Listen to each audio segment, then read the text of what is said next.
Hello you guys, what is up? Welcome back to my channel and welcome to this month's reading wrap up. This month was a bit of a slower reading month for me, but to be fair, I did end up reading two honkers of a book, okay? One being, I think, over 500 pages and the other one being over 600. I read two honkers, okay? So that's why books that I read this month is pretty low, I would say. I ended up reading about 4 books this month, all of them romance, basically all of them romance. I last month did a whole 24 hours of reading thrillers, so I was kind of thrillered out for the month, and I just decided, I was like, you know what, I just need some romances in my life, some fantasies. So that's what we got here. Let's start with the first book that I read this month, and that was The 7-Year Slip by Ashley Poston. And let me just tell you right off the bat, I absolutely loved this book.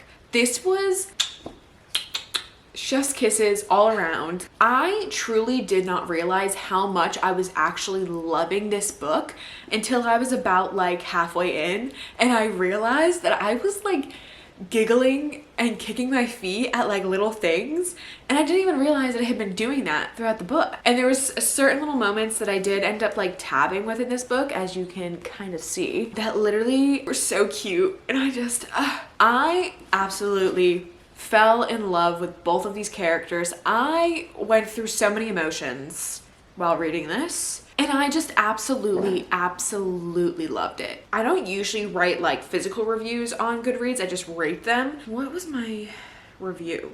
Oh, I said, you're kidding me. I experienced every emotion possible while I was reading this. And that's literally what I just said, because I knew I had written a review. I just didn't remember what I had read or what I had wrote, and that was it. I absolutely was so in love with this book and these characters and the entire plot line. Like, when I first heard about this book, I was like really skeptical about like the time traveling apartment, because I picked it up actually before people had started really reading it and giving it reviews. I like picked it up and then I put it down and I didn't buy it that day because I was like, I hadn't heard anything about it, and I was like, I don't want to buy this and not like it because like the plot seems a little you know, like iffy. It was so well done and so beautifully written. This is more of like magical realism than like time traveling, if anything. If you don't know anything about this book, Clementine West ends up living in her late aunt's apartment, but throughout her entire life her aunt told her that the apartment was magic and that it can slip you 7 years into the past. But like she doesn't like believe her at first until she ends up moving into this apartment, and then one day when she comes home, she has found that the apartment has slipped 7 years into the past, where she meets a man who is actually living there at the apartment at the time, named Iwan, and she is quite literally very confused. She's like, what? Who are you and what are you doing in my apartment? So yeah, basically she meets Iwan in this apartment, but he is living 7 years in the past. So he's from 7 years prior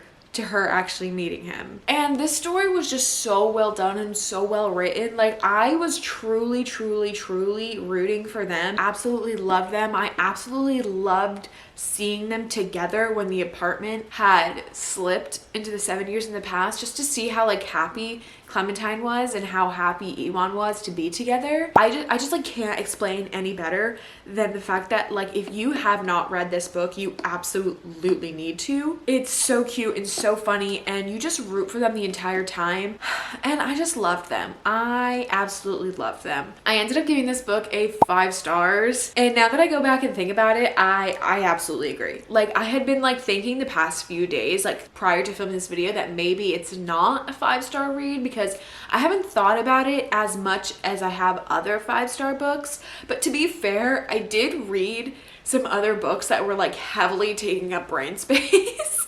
So I couldn't think about them as much. I absolutely loved this book, and if you haven't read it, you absolutely should. I cannot wait to do like a reread of this sometime in the future. I just loved them. They were so, I just loved them, and I have no other words. And this is the first book I ever read by Ashley Poston, so I was like pleasantly surprised. But yeah, I'm very glad that this was the first Ashley Poston book that I had read, because it absolutely like took my breath away, and I absolutely loved every second of it. Loved every second. The next book I ended up reading was 1,000 Boy Kisses by Tilly Cole. This one I did actually really enjoy. These authors genuinely know how to rip my heart out and just shred it into pieces. Very early on in the book, you find out what's gonna happen, and like your heart is still ripped out. I don't want to say anything like too much about like what other books it reminds me of, because then it kind of gives away the whole plot. But this is a very, very young adult book. I would say that this book is very appropriate for like even like 12 and up, I would say. Very, very, very, very young adults. And truly that is my only complaint. But to be fair, I am older. I am an older adult, and to read this book and see how like young adult it really is written is kind of good, because then this can be recommended to very much younger readers who want to read a romance or want to read something that like feels like it's an adult book but isn't. There's like no spice in this whatsoever. This book follows Poppy and Rune, and Rune is actually from Norway and Poppy is from Georgia. They end up being next door neighbors and they become best friends, and they've been best friends since they were like 5 or 6, I think, because Rune moved to Georgia very, very early on in his life. It goes without saying that Poppy and Rune are absolutely in love with each other and literally don't want to spend any day apart of their life, like their lives apart from each other.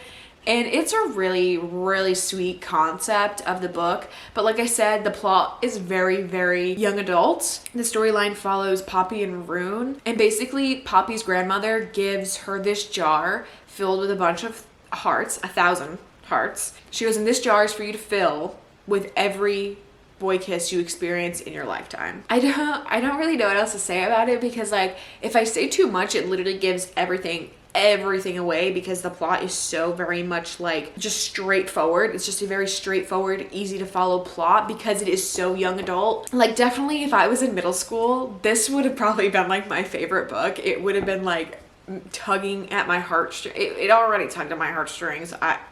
But yeah, like if I was in middle school reading this, I would be absolutely obsessed. I know. It was a very, very sweet story, but like I said, it ripped my heart out. Ripped it out. Even though I knew what was going to happen, it ripped it right out. It did make me cry. Just so you know, I did cry. That's all I'm gonna say. It just made me cry. So keep that in mind if you want to read this book. I ended up giving this, I think for Goodreads purposes, 4 stars, but I'm gonna go with like 3.5. Because like I said, just for me personally, the book was just too young adult for me, like for my age. Like I said, there was very sweet moments and it was very cute, like the whole concept of it. Just for me personally, it was just obviously not age appropriate, but I'm glad that I have a book that I can appropriately give to some very much younger readers now.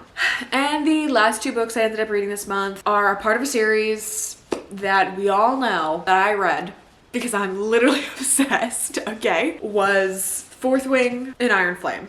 Okay, first let's talk about Fourth Wing. Or if you did not watch my Fourth Wing reading blog, what are you doing? Go watch it right now. I'll wait. I have no words. I have no words to describe the feelings I have towards these books. Like, absolutely none.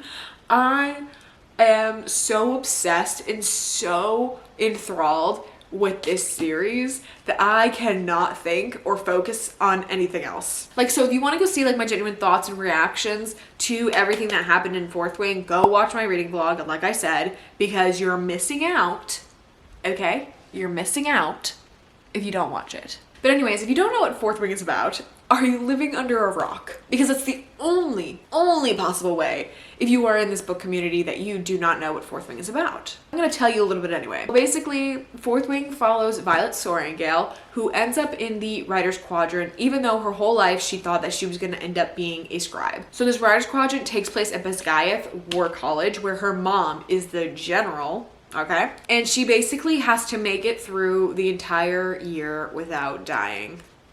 Basically, it's like you fly or die. Basically what it says up here, you fly or die, because there's only 2 ways out of Basgiath, and that is to graduate or die. So here we are. I obviously gave this book a 5 stars. I am literally obsessed with it. I cannot even contain myself with this book. I am so obsessed with these characters, and I'm just obsessed. Okay, so I obviously went through and tabbed it, and then I am about halfway through the book again to annotate certain things. I haven't done a reread of it, but I've gone through and I've re-annotated about half the book, and I plan on going through to annotate it some more. I just haven't gotten to it yet. But yeah, I ended up rating this one a 5 stars. Obviously, like I said, I am literally obsessed and cannot process anything else in my brain. So anyways, go watch my reading vlog.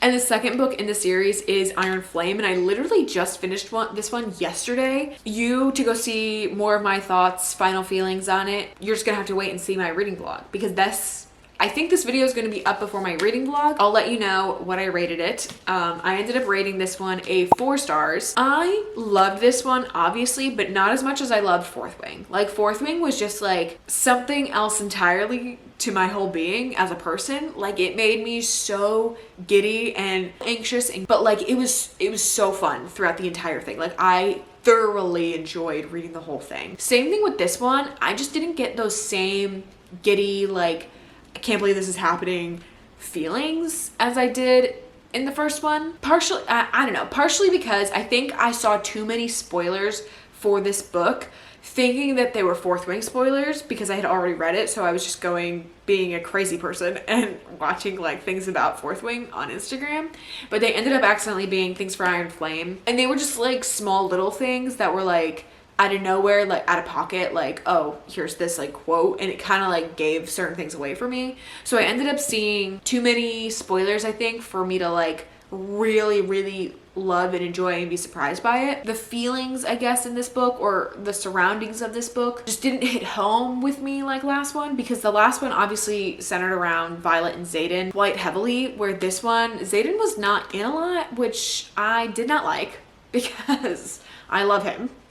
Whereas he wasn't in this one a lot, so it kind of disappointed me. And also this one, there was a lot of world building continuing in this one, because there were so many places and things that you hadn't seen or you hadn't been that like had to be like talked about and like really like built up to like really get the point across.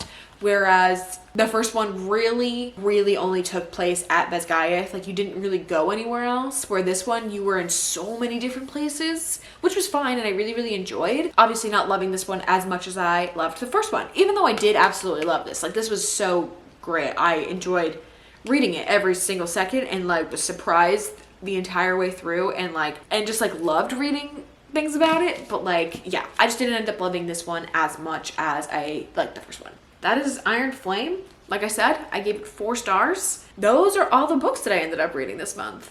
Thank you guys so much for watching this video. I really hope that you enjoyed it. I know it was a short reading month for me, but like I said, I read those 2 honkers of a book, okay? Like I said, one was like 500 pages and the other one was over 600. That's like 1.5, 2 books in one. So technically, I read more. Anyways, but that is it for this video. Thank you guys so much for watching. Please follow me on all of my social medias, as well as subscribing to my channel. And I'll see you guys next time. Bye.